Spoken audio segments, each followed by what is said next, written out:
നന്ദൻ നല്ല ഡിപ്രസ്ഡാ.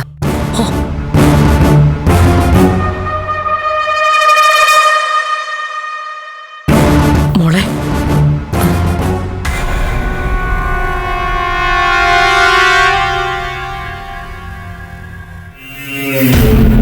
അങ്കിൾ, ഇന്നത്തെ സംഭവത്തില് നന്ദൻ ആകെ വല്ലാത്ത അവസ്ഥയില.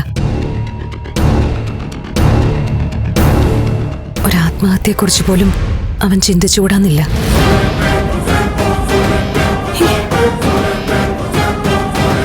നമ്മുടെയൊക്കെ കെയറും സപ്പോർട്ടും ഇപ്പൊ അവൻ ആവശ്യം.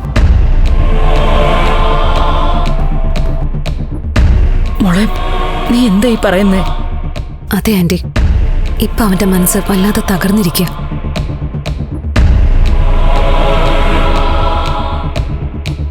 ഇന്നത്തെ സംഭവങ്ങള് കൂടുതൽ അഫക്റ്റ് ചെയ്യേണ്ടത് ഒരു പെൺകുട്ടി എന്ന നിലയ്ക്ക് എന്നെയാ.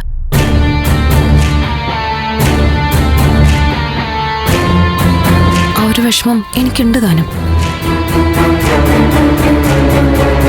പക്ഷെ നന്ദന്റെ ഈ അവസ്ഥ കാണുമ്പോ ഞാൻ എന്നെക്കുറിച്ച് മറക്കുക.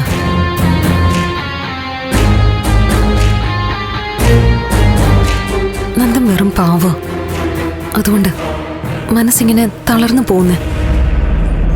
പക്ഷെ വിഷമിക്കണ്ട, ഞാൻ കാര്യങ്ങളൊക്കെ പറഞ്ഞു മനസ്സിലാക്കിയിട്ടുണ്ട്.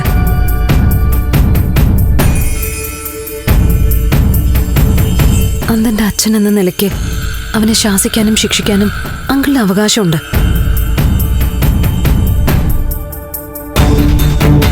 പക്ഷെ ഇപ്പോഴത്തെ കണ്ടീഷനിൽ ഒന്ന് ശ്രദ്ധിക്കണം.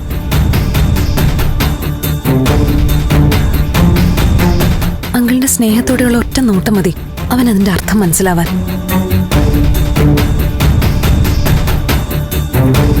ഇപ്പൊ എന്നോട് കണ്ണ് നിറഞ്ഞു പറയുമായിരുന്നു, മദ്യപിച്ചിട്ട് വന്ന അച്ഛന്റെ മുമ്പിൽ നിൽക്കുന്നത് തന്നെ വലിയ പാവമാണെന്ന്.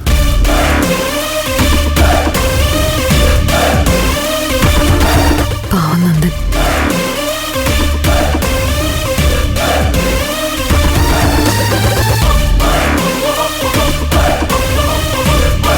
ദേവികെ, ഞാൻ പറഞ്ഞതെല്ലാം നീയും കേട്ടല്ലോ അല്ലേ?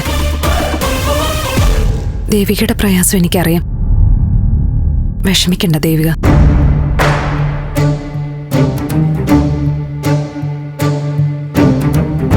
ഞാൻ കൂടെയുണ്ട്. എന്താവശ്യത്തിനും എന്നെ വിളിക്കാം. ഇസബല്ലയുടെ കരുതലിന് നന്ദി. ഇസബല്ല ഒരുപാട് ബുദ്ധിമുട്ടി. ഇനിയും നന്ദുവിന്റെ കാര്യങ്ങൾ ഞങ്ങൾ നോക്കിക്കോളാം. ഇസബല്ല പ്രയാസപ്പെടണ്ട. അയ്യോ, നന്ദന്റെ കാര്യങ്ങളിൽ ഇടപെടാൻ എനിക്ക് ഒരു പ്രയാസമില്ല ദേവിക.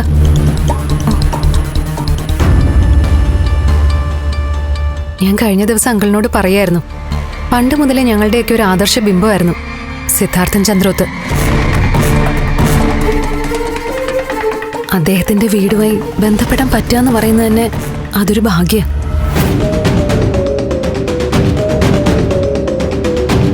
അതുകൊണ്ട് ഇവിടുത്തെ ഏതൊരു കാര്യത്തിലും ഇവിടെ നിന്ന് ക്ഷണിക്കാതെ തന്നെ ഞാനുണ്ടാവും.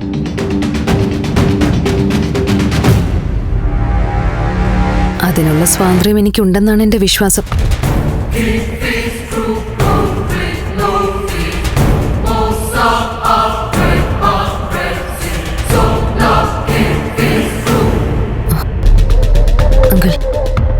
അങ്കിൾ നന്ദനെ തല്ലിയപ്പോ ഞാൻ തടഞ്ഞു.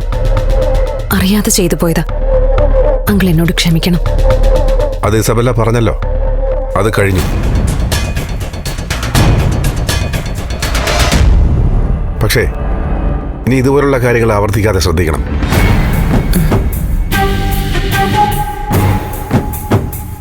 ഇസബല്ല പറഞ്ഞതുപോലെ അപവാദങ്ങൾ പെൺകുട്ടികളെ കൂടുതൽ ബാധിക്കുന്നത്.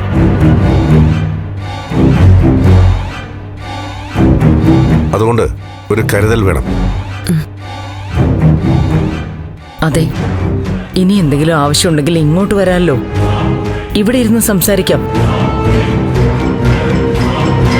ഞാൻ ഇറങ്ങട്ടെ ആന്റി.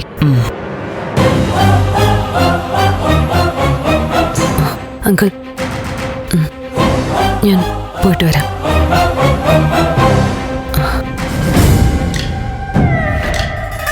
ഞാൻ ഇറങ്ങട്ടെ ദേവികെ. നന്ദനെ നന്നായിട്ട് കെയർ ചെയ്യണേ.